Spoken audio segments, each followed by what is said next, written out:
On a ordonné à une femme noire d'ôter son uniforme. Puis elle est apparue, volant à bord d'un F-22 Raptor au-dessus du camp. Enlève ce costume de pilote tout de suite. Ma fille, tu n'as rien à faire ici. Les mots du colonel Marcus Whitfield ont résonné dans le hangar comme un coup de feu, et 150 paires d'yeux se sont braqués sur elle. Maya Johnson, 28 ans, se tenait parfaitement immobile, les mains tremblantes non pas de peur, mais d'une rage contenue prête à exploser comme de la lave en fusion. L'uniforme de l'armée de l'air qu'elle portait avec une fierté farouche depuis 6 ans lui semblait soudain comme des plaques de béton pesant sur ses épaules. Chaque ruban, chaque insigne lui brûlait la peau, et chaque regard dédaigneux lui transperçait l'âme. « Colonel, avec tout le respect que je vous dois, mes performances lors des récentes missions. » Commença Maya, sa voix ferme mais tendue. « Des performances » intervint Whitfield avec un rire rauque, provoquant des grognements nerveux parmi ses officiers. « Mon chéri, tu as passé quelques heures dans un simulateur et tu penses que ça fait de toi un pilote de chasse. Ce programme de diversité est allé trop loin. On parle de 150 millions de dollars de matériel militaire, pas de jouets. » Son humiliation avait commencé 3 mois plus tôt, lorsqu'elle avait été transférée à l'anglais sous prétexte d'intégrer des talents émergents. En réalité, elle n'était rien d'autre qu'un accessoire de propagande, la jeune femme noire photogénique que l'armée de l'air pouvait arborer sur ses affiches de recrutement. Ce que personne ne savait, c'est que Maya Johnson n'était pas une simple pilote prometteuse. Brad Sullivan, fils du sénateur Sullivan et héritier d'un empire pharmaceutique, l'avait narguée dès le premier jour. « Regardez, notre nouveau quota de diversité est arrivé », avait-il murmuré à voix haute lors du premier briefing. Ses camarades d'escadron avaient ri, certains par gêne, d'autres avec une approbation à peine dissimulée. Au cours des semaines qui suivirent, Maya nota discrètement chaque insulte, chaque blague grossière, chaque tentative de sabotage. Son équipement de vol tomba en panne avant les sorties critiques. Ses rapports de mission disparurent dans le cyberespace. Ses demandes de temps de vol supplémentaires furent refusées sans explication.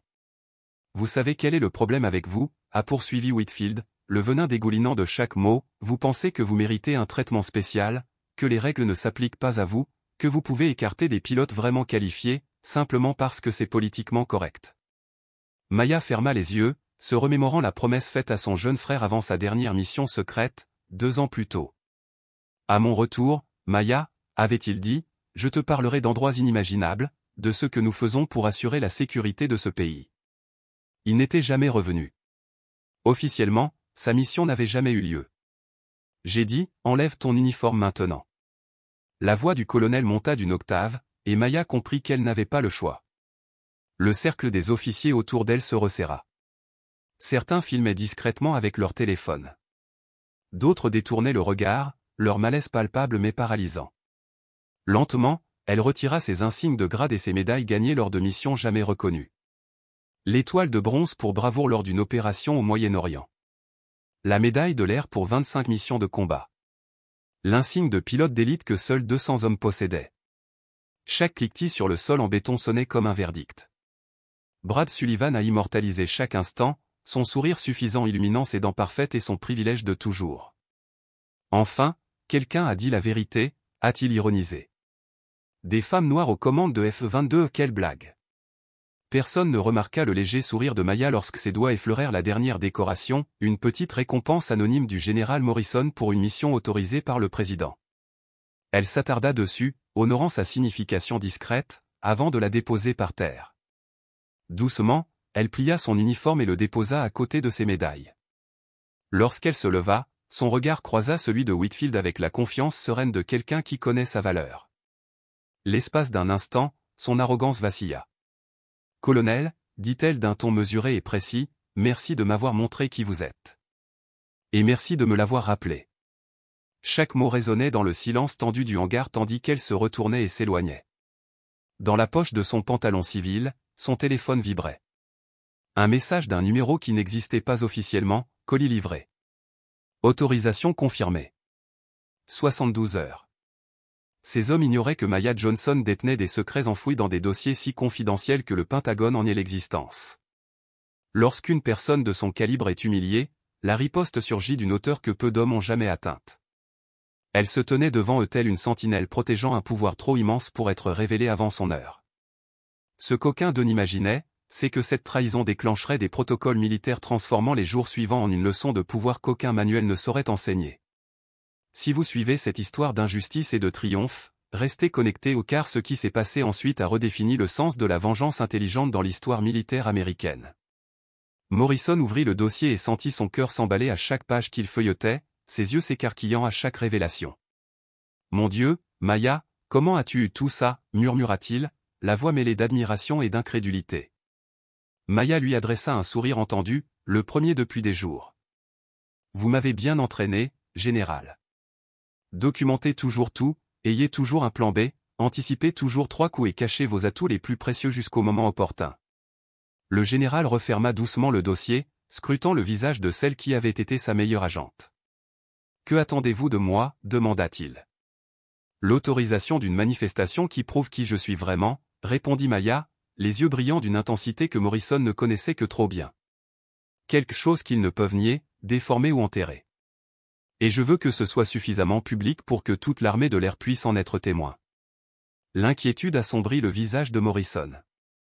Maya, ça révélera tout, tes opérations confidentielles, ton véritable grade, tes missions au Moyen-Orient. Tu ne retrouveras plus jamais une vie normale.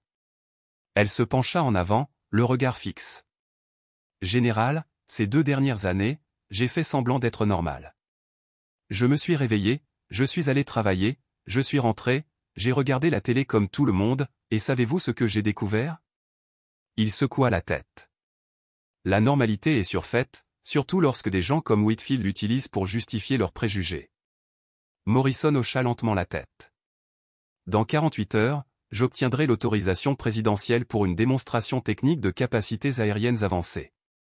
Officiellement, ce sera un test de nouveaux protocoles de vol. Officieusement, sourit-il, ce sera la fin pour tous ceux qui ont sous-estimé mon Ghost Johnson. Vendredi matin, Brad Sullivan a publié une nouvelle vidéo TikTok, se moquant de la voix de Maya et s'esclaffant d'un rire exagéré.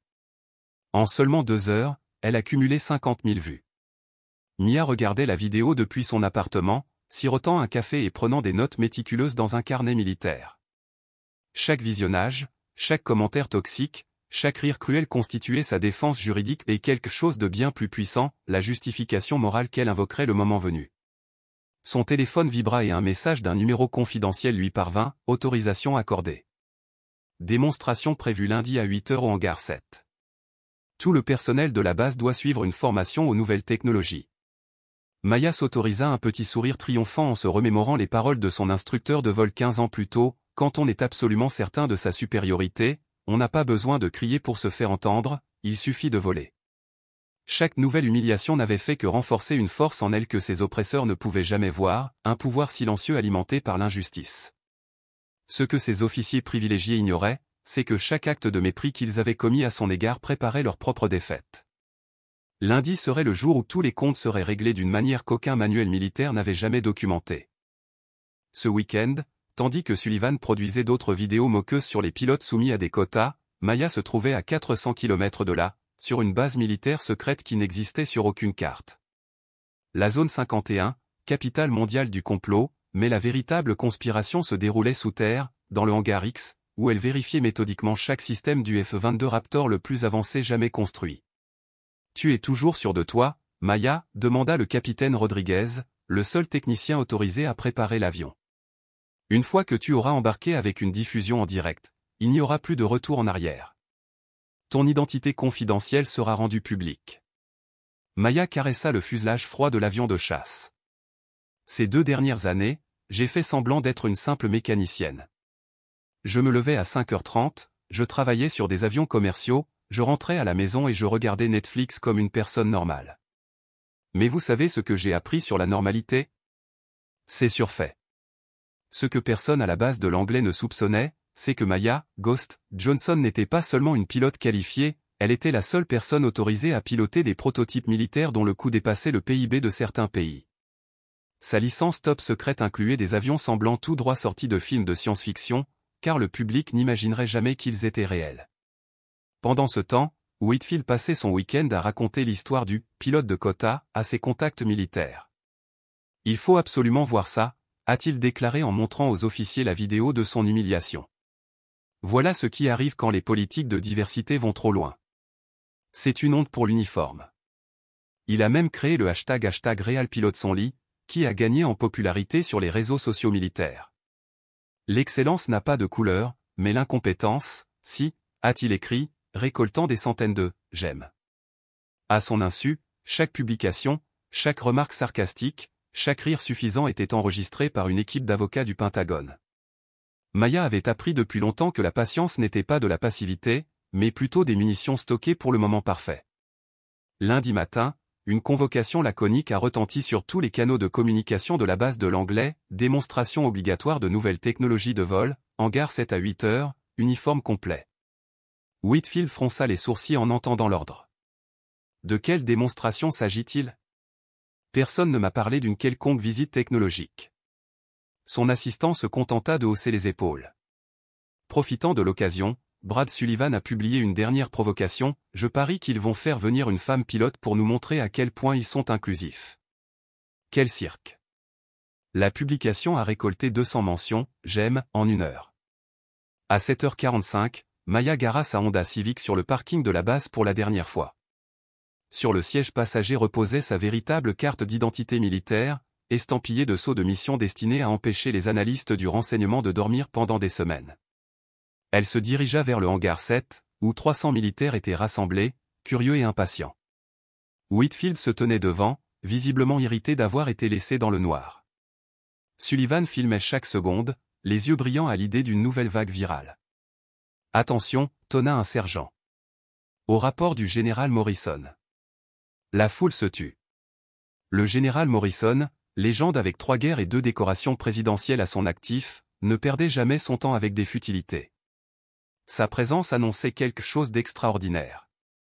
Personnel, sa voix résonna dans le hangar, vous assisterez aujourd'hui à une démonstration de capacités aériennes qui redéfinira l'excellence opérationnelle. Il marqua une pause, son regard balayant l'assemblée jusqu'à Maya. Préparez-vous à rencontrer l'une des plus grandes légendes de l'aviation militaire américaine. Des murmures parcoururent les rangs. Ça doit être un vétéran de haut niveau, murmura quelqu'un. Puis vint le rugissement des turbines, différent de tout ce qu'ils avaient entendu auparavant, plus aigu, plus puissant. À travers les portes caverneuses, une silhouette impossible se dessinait sur le ciel bleu, un F-22 Raptor en configuration de démonstration, fendant l'air à 60 mètres. Ces lignes futuristes fendaient le ciel comme un rasoir, mais ce n'était pas le jet qui leur coupait le souffle, mais la précision de son vol, un ballet de physique et de finesse. Mon Dieu, murmura quelqu'un. Qui pilote cet engin? Maya observait, un léger sourire aux lèvres, les visages passés de la curiosité désinvolte à l'admiration respectueuse. Dans quelques minutes, ce hangar rempli de sceptiques serait contraint de faire face à l'écart entre ce qu'il pensait savoir et ce qu'exigeait la véritable excellence. Le F-22 exécutait une série de manœuvres qui laissaient sans voix même les pilotes les plus expérimentés, des tonneaux parfaits à des vitesses impossibles, des virages défiant la gravité, une danse aérienne qui transcendait tout simple test d'équipement. Et à ses commandes, Maya Ghost Johnson prouvait que certaines vérités ne peuvent être passées sous silence, mais seulement maîtrisées. Chaque mouvement démontrait non seulement une compétence technique, mais aussi une compréhension intuitive de l'avion, comme si la machine et le pilote ne faisaient plus qu'un. Brad Sullivan interrompit son tournage, son téléphone tremblant dans ses mains incrédules. Whitfield lutta pour garder son sang-froid, mais son regard trahissait un mélange d'étonnement et de malaise grandissant. Contrôle aérien à Ghost 0, grésilla la voix dans les haut-parleurs du hangar. Demandez l'autorisation d'atterrir et présentez-vous. Maya ferma les yeux un instant, savourant l'ironie de la situation. Dans quelques minutes, ceux-là même qui avaient passé des semaines à se moquer d'elle allaient apprendre que leur cible était quelqu'un dont les exploits militaires étaient étudiés dans les armées de l'air du monde entier. Bientôt, ils verraient la différence entre sous-estimer et vraiment comprendre, et aucun manuel ne l'avait jamais exprimé. Le F-22 Raptor descendit avec une précision irréprochable, atterrit sans la moindre oscillation et roula vers la formation de 300 militaires, debout dans un silence hypnotisé. Lorsque la porte du cockpit s'ouvrit et que la pilote retira son casque, ses cheveux noirs tombèrent en cascade sur ses épaules. « Non, c'est impossible », murmura Brad Sullivan, son téléphone lui glissant des mains. La lieutenant-colonel Maya Ghost Johnson s'approcha du micro, ses pas résonnèrent dans le silence de mort. « Je suis la lieutenant-colonel Maya Ghost Johnson. Depuis 2 ans, je me fais passer pour une mécanicienne pour observer comment vous traitez ceux que vous considérez comme inférieurs. Son regard se fixa sur celui de Whitfield. Les résultats sont instructifs. Le général Morrison s'avança en s'éclaircissant la gorge. Pour ceux qui l'ignorent, le lieutenant-colonel Johnson est le seul pilote de l'histoire à avoir abattu 6 avions ennemis en combat réel. Elle détient 47 décorations, dont 2 Silver Star classifiées. Le visage de Whitfield se vida de ses couleurs. C'est impossible. Elle n'était qu'une mécanicienne de quota. Maya leva la main, faisant apparaître un écran qui descendit du plafond. Colonel Whitfield, ces 3 derniers mois, j'ai systématiquement documenté chaque acte de discrimination. La première image montrait Brad Sullivan mettant en ligne la vidéo de son humiliation publique. La deuxième révélait ses messages moqueurs. La troisième capturait les rires de Whitfield avec ses collègues. Mais ce n'est que le début. Elle fit défiler une diapositive de rapports officiels. Vous avez saboté la carrière de 23 militaires issus de minorités. Vous avez falsifié des évaluations, manipulé des dossiers, et même modifié des dossiers médicaux pour forcer le départ à la retraite d'un pilote latino qui surpassait vos protégés. Les épaules de Whitfield s'affaissèrent.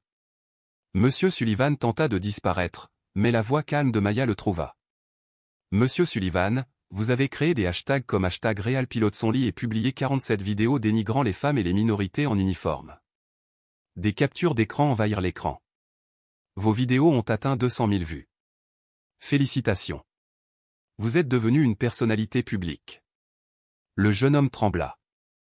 Je plaisantais. Les lèvres de Maya s'incurvèrent en un sourire ironique. Vous n'étiez pas sérieux? J'ai maintenant 200 pages de documents juridiques détaillant discrimination systématique, environnement hostile, diffamation, cyberintimidation et détournement de ressources militaires. Le général Morrison reprit la parole.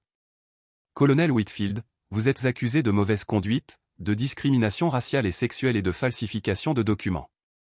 Votre commission est révoquée avec effet immédiat. Un murmure parcourut le hangar tandis que Whitfield s'effondrait sur une chaise, son uniforme surdimensionné pendait mollement sur sa silhouette rétrécie. Monsieur Sullivan sera définitivement banni des installations militaires, poursuivit le général. Une enquête criminelle sera ouverte pour vos messages, considérés comme des incitations à la haine. Maya s'approcha de Whitfield d'une voix ferme. Colonel, il y a 3 jours, vous m'avez dit que je n'avais rien à faire en uniforme. Aujourd'hui, vous avez appris que je suis l'une des rares autorisées à piloter des avions dont le coût dépasse le budget de certains États. Elle fit face à la foule rassemblée. À vous tous qui avez ri, filmé ou gardé le silence face à l'injustice, vous venez de découvrir que sous-estimer quelqu'un peut être l'erreur la plus coûteuse de votre vie. Brad Sullivan s'avança en rampant, les larmes aux yeux. S'il vous plaît, mon père peut arranger ça. Maya secoua la tête. Vous avez eu des mois pour choisir la décence. Vous avez choisi la cruauté. Maintenant, assumez-en les conséquences. Les agents de sécurité se rapprochaient. Votre escorte est là, ancien colonel. Tandis qu'on l'emmenait, Maya observa les visages transformés autour d'elle, certains honteux, d'autres stupéfaits, tous affectés. La force ne résidait pas seulement dans le fait de piloter une machine impossible, mais dans la preuve que l'excellence transcende les préjugés et que la dignité triomphe de l'arrogance. Le regard déterminé de Maya laissait entendre que cette leçon allait susciter des changements bien plus profonds, remodelant non seulement cette base, mais toute une culture fondée sur des préjugés institutionnels. 6 mois plus tard, Maya retrouva le poste de pilotage qui lui convenait parfaitement, mais cette fois en tant que commandante de la nouvelle Académie d'excellence de l'aviation militaire, un programme révolutionnaire de sa propre conception. Le hangar qui avait autrefois été témoin de son humiliation portait désormais une plaque dorée, centre d'entraînement du lieutenant-colonel Maya Ghost Johnson.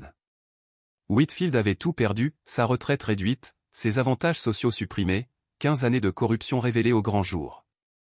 Il travaillait désormais comme agent de sécurité de nuit dans un centre commercial, son regard vide témoignant du poids de ses choix. Brad Sullivan, privé de ses privilèges, a dû faire face à des poursuites judiciaires qui ont englouti la fortune familiale, ses vidéos toxiques ont servi de preuves accablantes au tribunal, et les compagnies d'aviation civile ont refusé de l'embaucher. Commandant Johnson, dit le capitaine Jennifer Martinez, l'une des premières diplômées de l'Académie. Les résultats du premier semestre sont tombés, un taux de réussite de 98% le plus élevé de l'histoire militaire et la moitié de nos diplômés sont des femmes et des membres de minorités. Maya sourit en observant par la fenêtre un groupe diversifié de cadets s'entraîner aux manœuvres avec la précision qu'elle avait inculquée. Jennifer, connaissez-vous la différence entre la véritable excellence et le privilège déguisé, demanda-t-elle. L'excellence se reproduit, se propage, élève les autres. Le privilège ne fait que se protéger. Le programme de Maya est devenu un modèle mondial. Des délégations de 23 pays se sont rendues à l'Anglais pour découvrir ses méthodes inclusives, et son manuel, Leadership Beyond Bias, est devenu une lecture obligatoire dans les armées de l'air du monde entier. Tony Rodriguez, aujourd'hui colonel et directeur adjoint de l'Académie, lui a remis une enveloppe scellée. Maya, l'invitation officielle vient d'arriver. Le président veut que tu diriges la première mission spatiale militaire avec un équipage 100% diversifié. L'histoire est sur le point de se répéter. Et nos anciens collègues, demanda Maya, faisant référence à ceux qui se moquaient d'elle autrefois. Tony sourit. La moitié d'entre eux se sont inscrits à une formation de sensibilisation et de leadership. Les autres découvrent que le monde a changé et qu'ils ont été laissés pour compte. Plus tard, Maya se tenait devant une photo encadrée de ce jour fatidique, elle-même, uniforme à la main, entourée de 300 spectateurs. À côté, une deuxième photo, le même hangar, désormais rempli de cadets de tous horizons, unis par l'excellence qu'elle leur avait enseignée. Tu sais ce que j'ai appris, Tony, songea-t-elle. Ils ont essayé de m'humilier pour prouver que je n'avais pas ma place. Mais l'humiliation ne fonctionne que si on y croit. Je savais qui j'étais. C'est eux qui devaient le découvrir. Son téléphone vibra, sa mère, Dorothy, appelait de Détroit. Chérie, je t'ai vu sur CNN. Mon cœur a failli s'arrêter de battre de fierté. Maya rit. Tu te souviens de ce que tu m'as toujours dit? Ne laisse jamais personne te convaincre que tu es moins que ce que tu es vraiment. Exactement, lui rappela sa mère. Et maintenant, le monde entier sait à quel point ma fille est formidable. Cette nuit-là, Maya reçut un message d'un jeune noir de 16 ans de Chicago, « Commandant, j'ai vu votre histoire en ligne. J'ai toujours rêvé de devenir pilote, mais tout le monde dit que les gens comme moi n'y arrivent pas. Après avoir vu ce que vous avez fait, j'ai décidé d'essayer. Vous avez changé ma vie sans même me connaître. » C'était le 100e message qu'elle recevait cette semaine-là. Maya était devenue un symbole mondial, l'excellence transcende les préjugés, la dignité triomphe de l'arrogance, et la meilleure vengeance est de construire quelque chose de plus grand que ce que ses oppresseurs pouvaient imaginer. 2 ans plus tard, lorsque Brad Sullivan tenta de s'engager comme soldat à sa dernière chance de rédemption, sa candidature fut rejetée. Le recruteur, un vétéran noir, jeta un coup d'œil à son dossier et dit simplement « On se souvient de toi, Sullivan. » La force de caractère compte. Maya a prouvé que vivre sa vérité avec excellence permet de ne pas détruire ses ennemis. Ils se détruisent eux-mêmes tandis que l'on construit un héritage qui transforme des générations. La véritable victoire, a-t-elle déclaré à 200 nouveaux pilotes lors de la remise des diplômes, ne consiste pas à faire payer ses ennemis, mais à créer un monde où la génération suivante n'aura jamais à endurer ce que vous avez enduré. Si cette histoire de transformation et de dépassement de l'adversité vous a touché, abonnez-vous pour découvrir d'autres histoires qui prouvent que l'excellence l'emporte toujours sur les préjugés et que parfois, la meilleure vengeance est de ne pas pouvoir ignorer.